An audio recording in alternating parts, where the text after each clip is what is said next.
last 20 to 30 years, we have seen tremendous change in the way our education system is moving and tremendous change in the way people are actually now exercising their choices for them.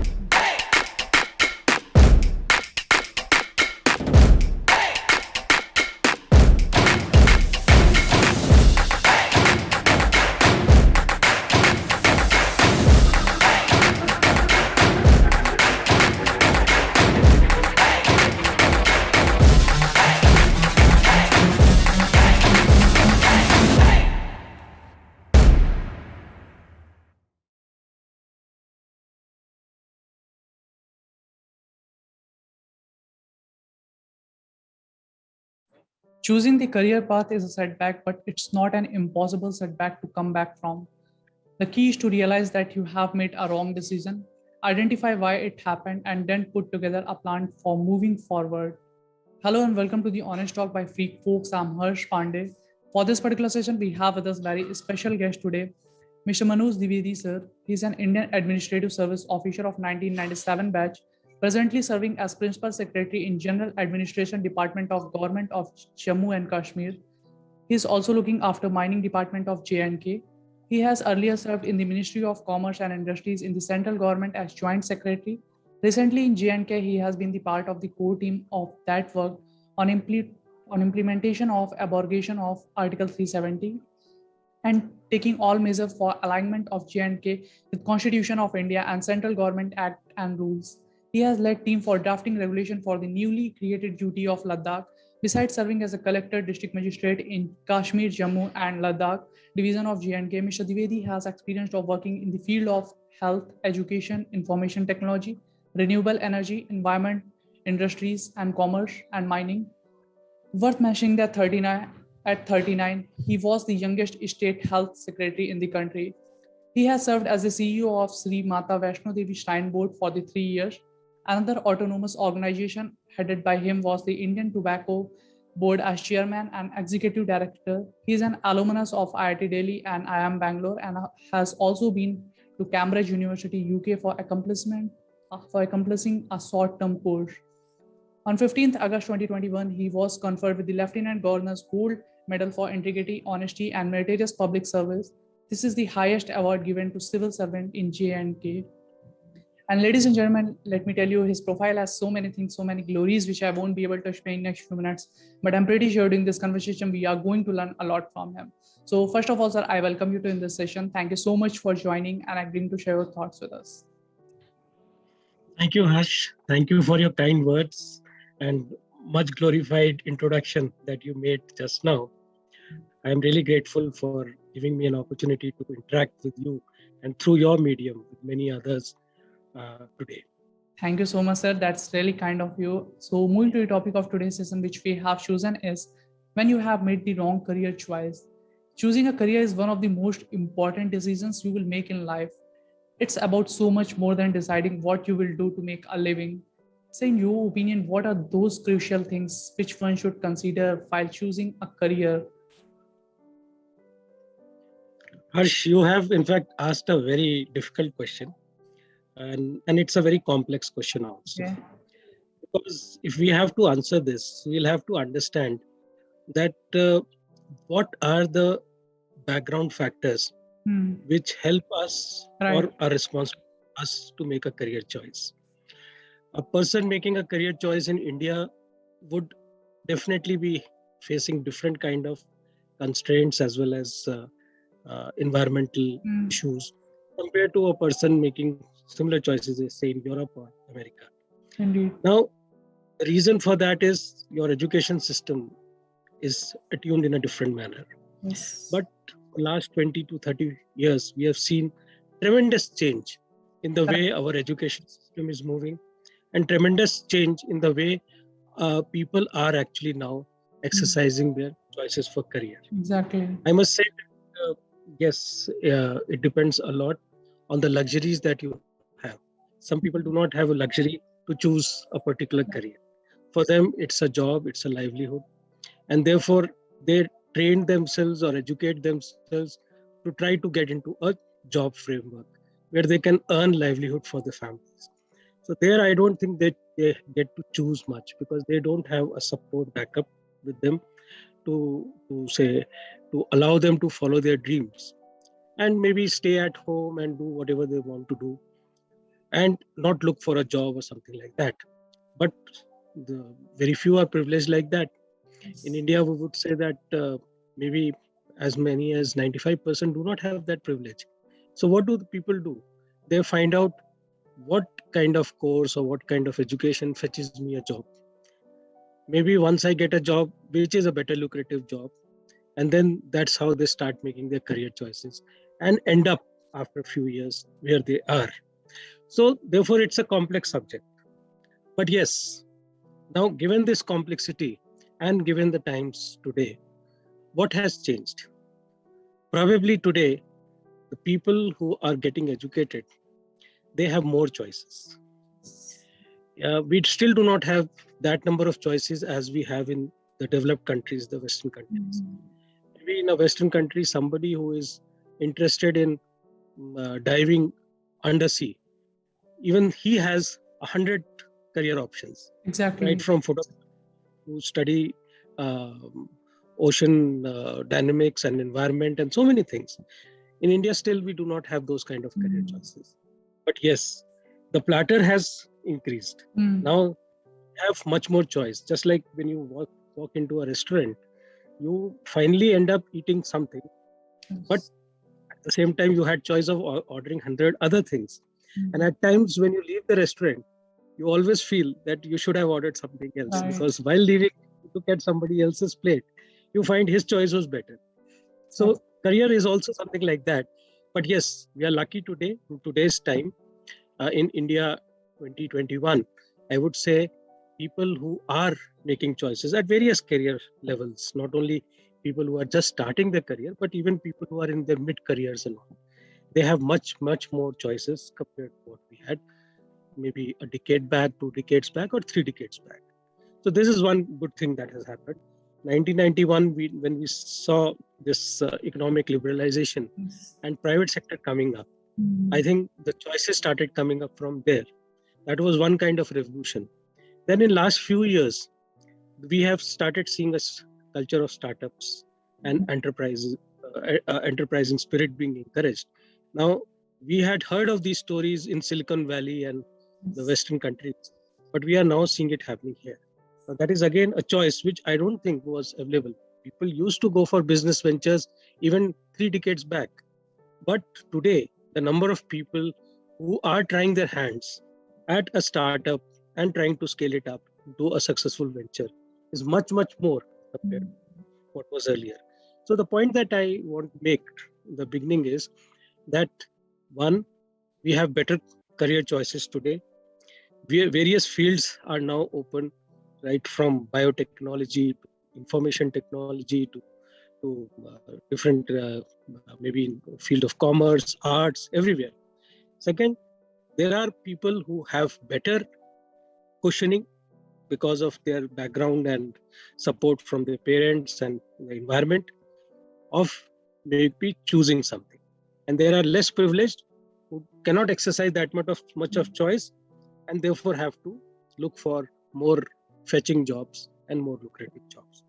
But still, when we compare it to 2 3 decades back, I think we are much better off today. And that is the reason probably why today you and me are talking about this, Okay. making the right career choice. Because there is a choice now. We have much wider, I would say, bouquet of choices available with us today. And therefore, we are discussing how to make better choices and how not to make choices, career choices, which are maybe not as per your dream or as per your where your heart wants to move. So therefore, uh, this is the background in which. But why I said it's a complex subject is that making career choices is sometimes not as straightforward as it seems. Right. For example, you may at one point of time you may feel that becoming a engineer is something you are looking forward to. Once you do your engineering and then take up a job or something, you realize maybe you you are not made out for purely engineering work. You are made out for more leadership role. And that's when people think that probably they would like to do an MBA, or they would like to, if they have a bent for civil services, if they have a bent for public services, then that with that zeal, they may divert from there and take up the path of. Uh, so we cannot say that at one particular point of time, if you make a career choice, it has to be your final choice. But Indeed. yes, you can probably sense that where you want to head and where you want to go. Now that is something which one has to follow in today's time. Because Indeed. if you make a choice today and move in a direction with a regret later on, Yes. then I think yes, then it is a matter of introspection, because you may make diversions. A doctor may finally decide to become a lawyer, Yes. and this is how it happens in developed countries. People enroll themselves in one particular of course, and by the time they pass out, they are actually, their skills are so different from what they thought, because they get opportunities to decide and change their course much easier. In India, that ease is not there. So whereas government is trying its level best to come up with skill development ministry, come Right. up with skills, tell people that you don't need to be a postgraduate or PhD or anything. If you are not good in academics, try your hand on some skills. If your particular area you are good at, that can fetch you a livelihood as well as you can do it easily. So that is what government is doing. But then ultimately it has to be an individual's choice, and they have to make a choice cautiously. And if they have made a choice, they have the right to change it mid-course also. They may move a few years in a particular direction, and then they can take a diversion. Nothing wrong in that. The only thing is you'll have to follow your heart. Indeed. What you feel good about is something which should be the right Right. choice. Exactly. It was really a very So wonderful answer from your side, and I think you have covered the actual aspects. And I'm very happy that you have first started. What are the things people usually do commit mistake, and what are the career aspect? Day by day, we are getting many type of career option. We have options are increasing, and that is a positive signs. We are now very much aware into this entrepreneurship world. We are actually having the kind of incubation centers and this kind of an environment where entrepreneurship is supported by the industry leaders as well as inside the organization and by the government as well. So my next question to you is, what do you want to be when you grow up is a question that we are constantly asked as kids and are expected to have an answer for. How in the world is a kid supposed to know what he or she truly wants to become when they haven't even scratched the surface of life itself? It's ironic, isn't it? And how do you say this? see, no, that's a very good question you have asked, because as a kid, uh, I'm a dreamer. So a kid dreams, and his dreams are not biased. They are not fabricated. Yes. They are simply dreams. Now, therefore, a child can probably dream to be a fish. He can dream to be a bird. He Mhm. can dream to be doing anything, Right. and he is not bothered by the societal pressure. Mm. Uh, the humility of work is there.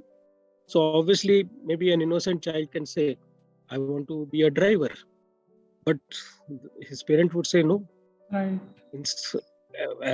When it comes to society, a driver's job is not supposed to be a very dignified, looked after job.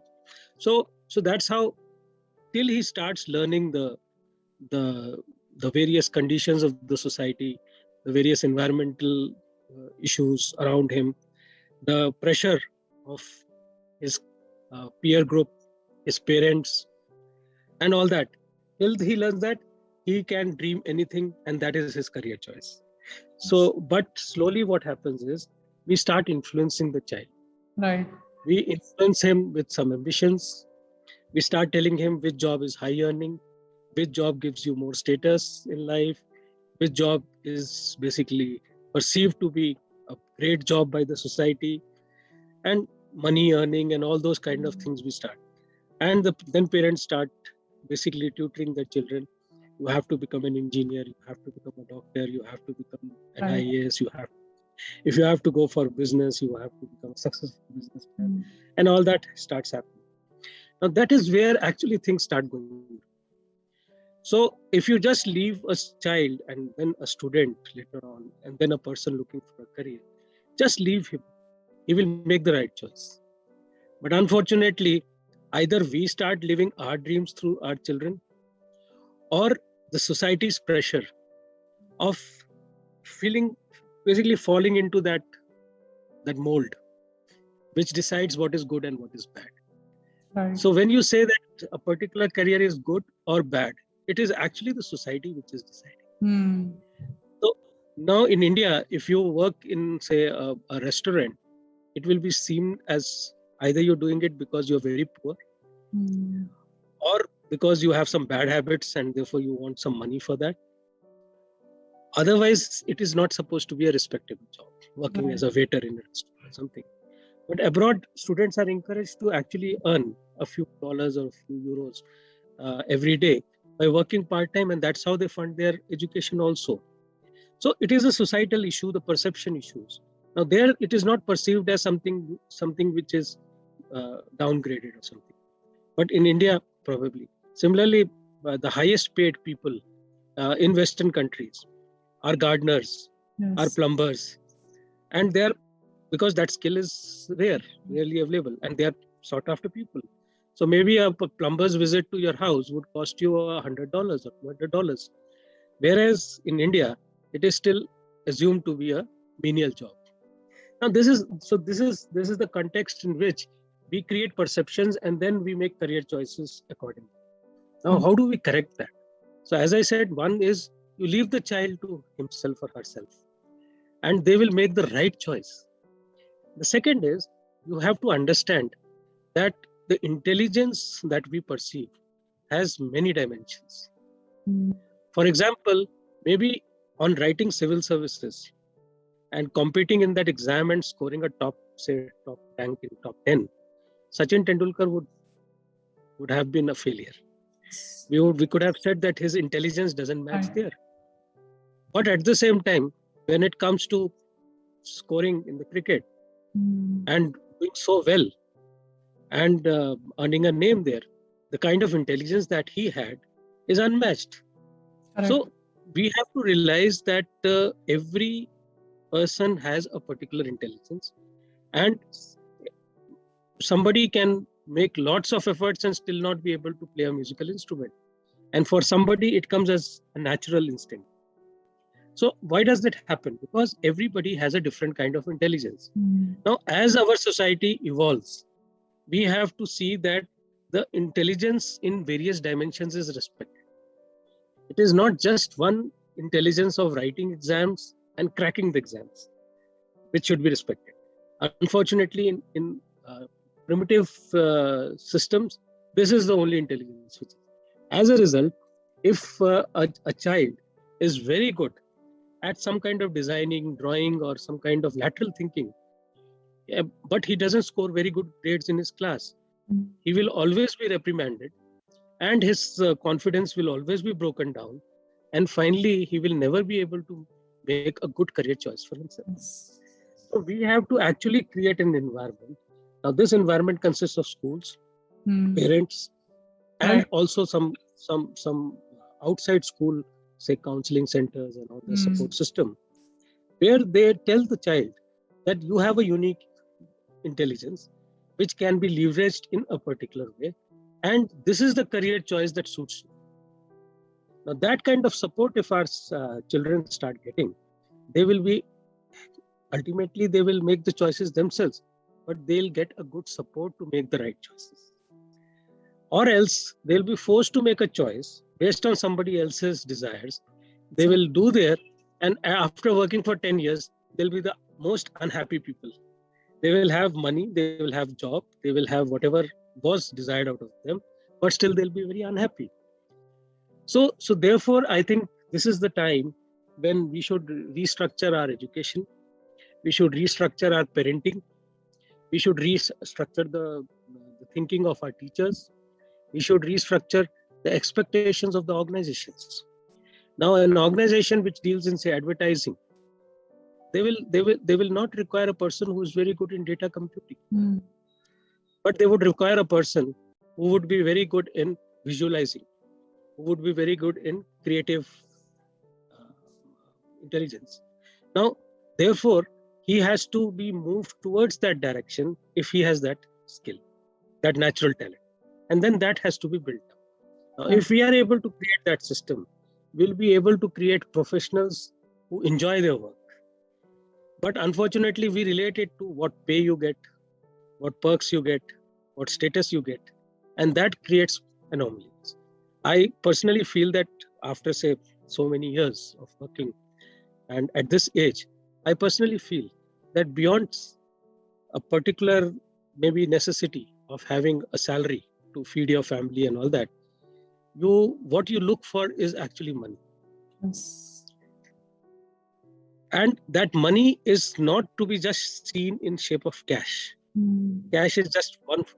That money can be your satisfaction, it can be your creative ability and expression of it, your networking, how you spend your time. So that money has to be not just seen as cash, it has to be seen as a currency of happiness. Now, that Indeed. is where I personally feel that the choice has to be made.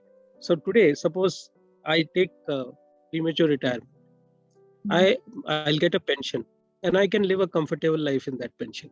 But why am I working? Because money is not important. Right. The other forms of expression of money as an energy, which is my zeal to do some public service, my zeal to do influence public policy making, to do something big for the country, and all that.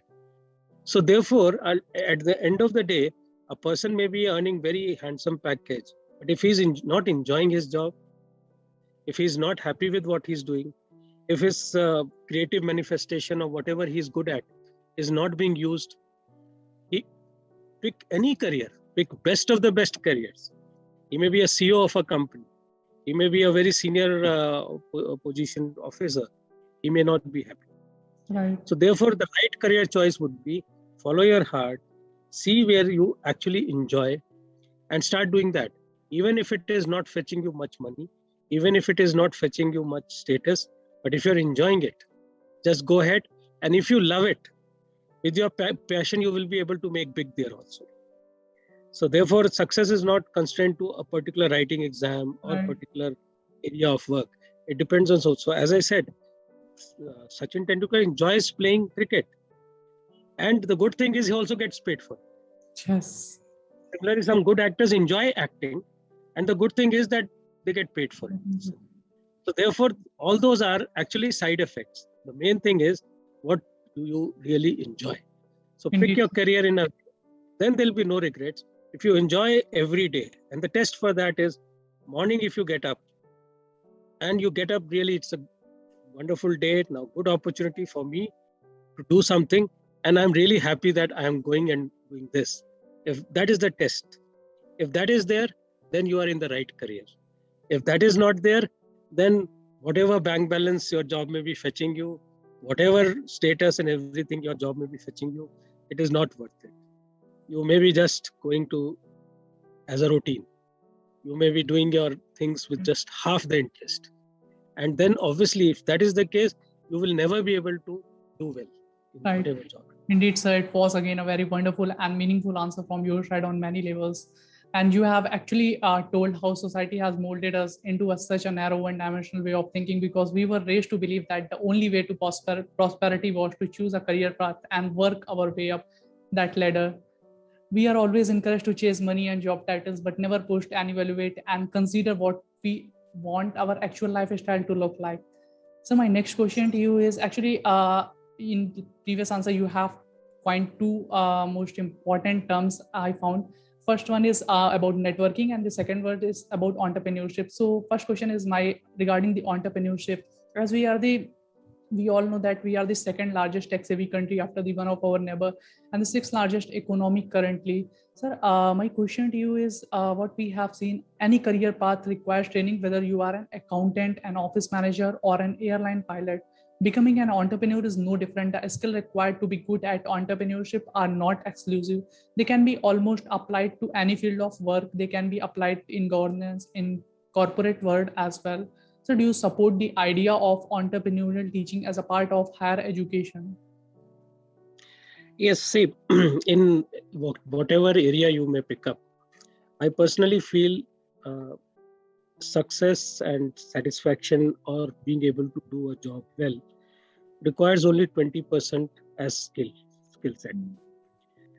So 80% what is required is your attitude, your aptitude, and obviously your willpower and those kind of things. So when you have a good skill set, that 20% is important because that skill set definitely teaches you a particular method of doing things. But if that 80% is not there, so you picked up example of say entrepreneurship. Now in entrepreneurship, obviously attitude and aptitude will matter a lot. Why? Because very few people just take over a big setup and then start working in the business which they have inherited. Now that is easier because then you are just picking up something which is well laid out, well structured, and you have to just take it ahead. Now, when it is a startup or a new business that you're starting, you will see ups and downs. You will face challenges. You will Right. face liquidity issues, funding issues, manpower issues, challenges of different kind, and all that. Now, that for that, no skill set would be able to make up for that. So, therefore, the attitude and the aptitude will be important. You have to have that attitude that no, whatever may come, I have this idea, I have to take it ahead. You will see a downfall, you will see some kind of challenges, but you will not stop. So that is something which no school, even Harvard MBA, would not be able to teach you. So therefore skill sets are important, but at the same time, yes, entrepreneurship is something which comes from Right. inside. But yes, in India, if we talk, one area where it's a challenge is ease of doing business. It is not that easy to get through, and therefore getting a patent done or getting permissions done or getting land allotted for a business enterprise or getting various permissions still, although in last few years a lot of effort has happened, Yes. things have moved ahead in the positive Right. direction, but I would still say a lot yet seems Mm. needs to be done. And in some primitive states and areas this is even more difficult because that mindset. And in India also, you can see maybe in Gujarat and Maharashtra that ease of doing business is at level, say, 9 out of 10 or 10 out of 10. In places like Jammu Kashmir or Northeast or some other remote areas, you will see that it may be even 4 out of 10 or 3 out of 10. So therefore, challenges are there. And we have to, in government, it becomes important that people have to. But then this is again where you cannot be taught how to uh, negotiate through this ease of doing business challenges. Networking is something, again, you cannot be taught. You have to learn to collaborate, pick up people, talk to them, and you have to be lucky enough to meet the right kind of people, collaborate with them, and move ahead. Again, this is something which no school teaches very well. So, all said and done, I would say that a formal training or a formal, say, expertise building in this area is not possible. But yes, some efforts can be done. What can be done is maybe a short course, maybe a year or two, to tell youngsters three, four things. One, to orient them and tell them that world has changed. Right. You, instead of looking for a job, why not go ahead and give jobs to hundreds? So to motivate them. Now that orientation is important, which used to be traditionally in people with business traditions. Now, lot of people not from business traditions are also wanting to come up. So they need this kind of sensitization. The second thing that can be taught is that how to actually go ahead registering a company, some company laws, what are the requirements, what kind of rules and regulations are there which govern, because ignorance of law is not excuse for not following a law. So you may not end up making a mistake or stepping on the wrong side. So how do you know that? Maybe brief introduction to that. And then depending on the area you are working, suppose you're thinking of drugs and pharmaceuticals, there are specific regulations related to that. If you're working in, say, information technology, there are specific regulations with respect to that, cyber laws and all that. So therefore, you have to learn those, maybe sensitization in that area. Then maybe telling them about government schemes, where government, in what way. Small entrepreneurs, there are schemes like Prime Minister Employment Guarantee Program. There are certain other subsidy schemes. There are schemes about improving the efficiency of your setup and all that, which government, Ministry of MSME, DPIIT, Government of India, and these kind of departments, the departments of pharmaceuticals, and similarly other departments, also textiles ministry, they are running certain schemes. So briefly telling them about those schemes can also be integrated to that. This all put together, and then there are some specialized areas. For example, gems and jewelry. It requires certain specific skills where you have to be trained to deal with gems. How do you deal? How to identify gems, fake gems from real gems, and all those kind of things. So all this put together, maybe a few verticals can be identified, and on those verticals, specific technical skills, and then, as I said, attitude and aptitude skills, and then knowledge of the system and the ecosystem, government schemes, and all that can all be put together into maybe a 1-year condensed program, and that can be a very good scheme for anybody who is stayed out from the college or maybe after doing a job. If they want to become an entrepreneur, it can be an online course also, and it can be a regular full-time course also. This can be designed, and I think that can be a very useful for, especially when we are now sitting at a time when this boom of startups and enterprises is happening. That time, now I can say that this course will not guarantee everything, but at least it will motivate you, give you certain skill sets, and give you a little idea how to go about, and maybe I think it will be useful. So our industry associations jointly with government can come up with such programs, and those programs, if run in the outreaches and especially in the remote areas of the country, people will be motivated to come up and start their own enterprises. Indeed, sir. I think it was again a very insightful answer, and I was listening you very carefully that no school actually taught us about networking, but we have one additional aspects in good colleges. We have seen the culture of student organizations, societies which operate similar to the corporate organizations. Student organization offer experience that cannot be had in a classroom environment and offer the opportunity to grow, but personally and professionally. Student organization also give you the opportunity to network within a specific employer market and with other students of similar interest. Sir, how do you define the importance of networking in both personal and professional life? It is very essential, but yes, it depends from individual to individual. Some people are introvert; they do not like partying, moving around in big circles and all that. Some people are extrovert and they really enjoy networking. But it doesn't mean people who are introvert cannot network. So networking is something which can be done in their own ways. There are unique ways. People used to organize havans at home. It was networking with neighbors, relatives. People used to organize Preeti Bhoj and all that. It was networking in their societies, in their areas of residence. Similarly, people organize in universities and colleges. There are certain festivals organized. Again, it is. I remember in IIT, we used to have a celebration called. Now, in Rendezvous, we used to be there, but the biggest thing was that we will also have participants from Delhi University, from other colleges of Delhi, and so maybe at that time, since we were student, purpose of networking was different. So you can have different motives of networking, but the mechanism of networking can be varied and very similar in many ways. So extroverts definitely organize parties and network. Introverts usually believe in more one-to-one interaction and all that. But the idea is that one should appreciate that in today's world, nothing works in silos, nothing works in isolation.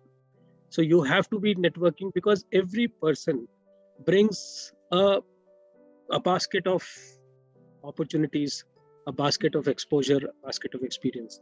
So if you are able to plug into his basket, it suddenly opens new horizons for you. So therefore, this networking is important. Within government, networking is also important. We network with our seniors, we network with our juniors. Similarly, in private sector, you network within your organization, you network with the organizations who are your clients, who work with you, and then outside in your social life also you network. But the baseline is networking is important, and that meaningful networking with an objective of getting the best out of the others. I think that should be the objective. Right. A symbiotic relationship where mutually both benefit Hmm. is something which is sustainable networking. So suppose one person networks with another and just tries to squeeze benefits out of him, it's not a sustainable Right. networking. But if it is mutually beneficial, Hmm. then this networking is going to Right. last for long, and it helps. And as you grow senior and senior, whether it's in a private organization or in government, I think this networking becomes even more important, because in that environment you are into policy making, policy decision Hmm. making for your organization. At that time, if your horizon is limited to a particular just setup, small setup or something, or you are bound by a very silos, thinking in silos, then you will never be able to grow further. But if you are able to connect with people beyond your organization, beyond your thinking, then you will be able to make the best. So therefore, I think this is the time, and now technology has brought networking, has made it so easy. Correct. In fact, we are able through various platforms, we are able to connect to people we probably would not have ever dreamt Right. having met them physically, because they operate in a different dimension, in a different uh, geographical zone, in a different career altogether. But today, the technology has brought us very close together. So we may, again, as I said, when you walk into a restaurant, you have a choice of 100 items. You choose a few only. Right. But yes, today technology has given us the power to Yes. choose.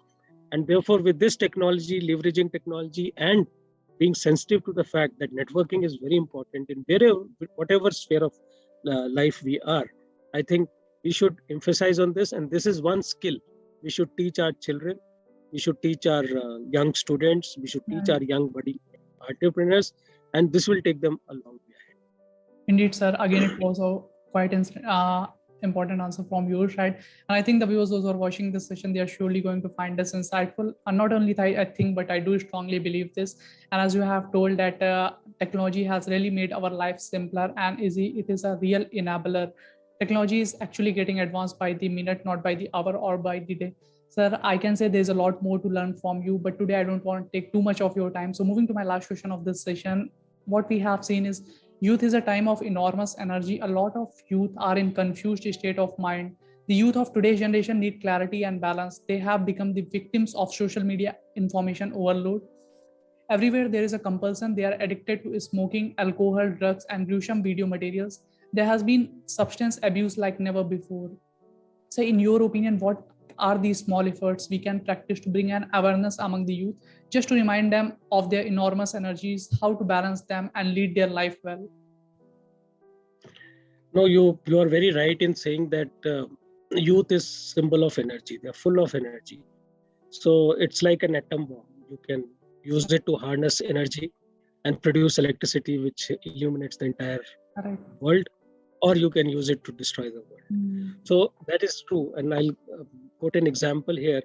In JNK, the youths are known for being misguided into some bad activities and all that, resulting into even things like terrorism. We have started a mission youth program here in Okay. JNK, and we have made 4,500 youth clubs, That's one amazing. youth club in every panchayat of Jammu and Kashmir. These youth clubs will be now basically center of channelizing the energy of the youth. That instead of getting into bad habits and all that, come play carom, play volleyball, play football, come teach your younger students, come contribute, do some seva, some cleanliness drive, be part of this Amrit Mahotsav, India at 75. We are now 75 years, and Yes. we are moving towards 100 years. So between this 75 years of India and 100 years of India, these 25 years, let us all come together to contribute to make this nation great. It Correct. is already a great nation, but yes, we are still to achieve that potential. So we have to now, we will be channelizing their energy there. Now, this is one way of doing it. The other way of course, is a good economy. If your economy grows well, people get jobs, people get busy, Mhm. then obviously they will not waste their time and energy into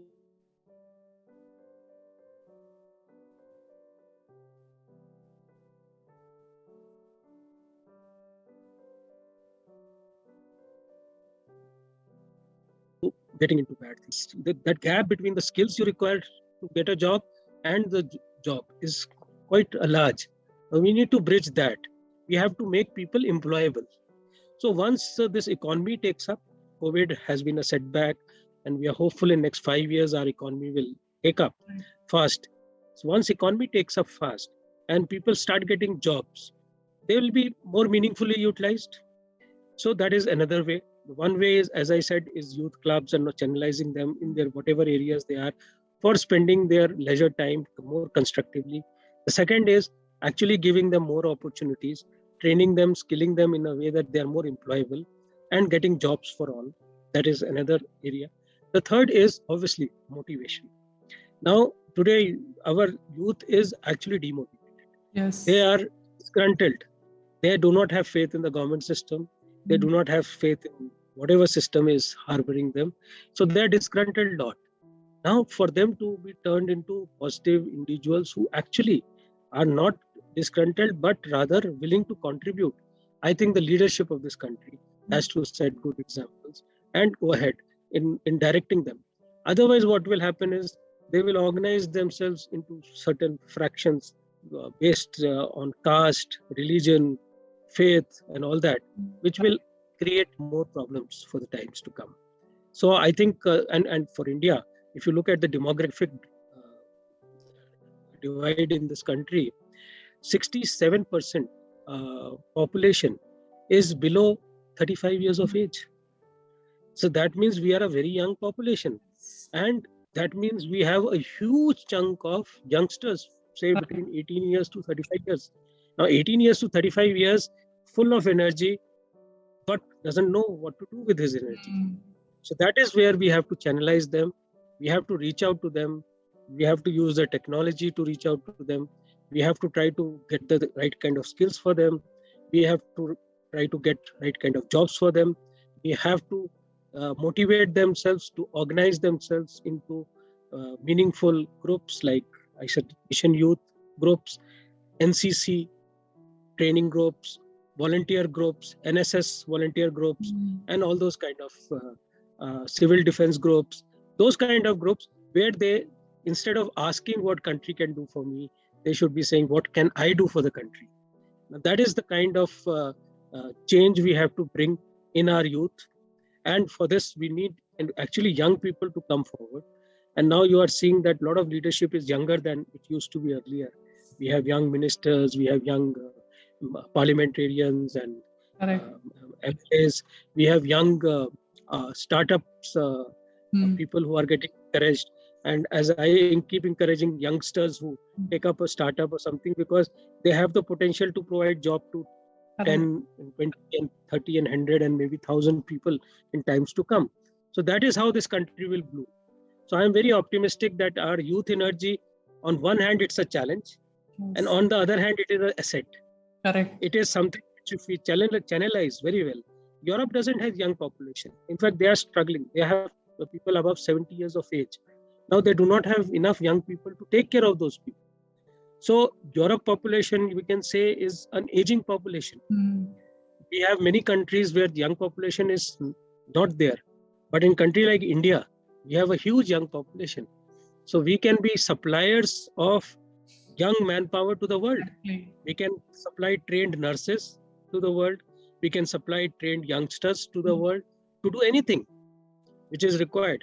Now that just requires reorientation of them, the youngsters, skilling them, trying to find jobs for them, using them to outsource throughout the world, and yes, channelizing their energy for becoming good contributors to this country. And therefore, I'm very hopeful that once we are able to do that, India will definitely shine above Yeah, many countries because of this definitely. potential that we have in our country. Sure, it was really a very wonderful and inspiring words from you, right? Thank you so much, sir, for joining and giving your important time. It was a kind of healthy conversation with you over the topic. We look forward to conduct more such session with you in future. Thank you so much, sir, for joining.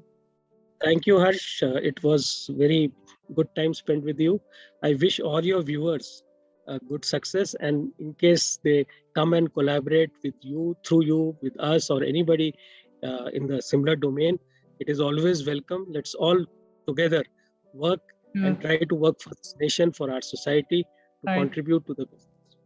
Thank you very much. That's very kind of you, sir. Thank you so much. Thank you so much. On the ground is where I stand. Never give up, that was always the plan. It's so cold outside, I'm alone, I'm alright. It's so cold outside, I'm alone.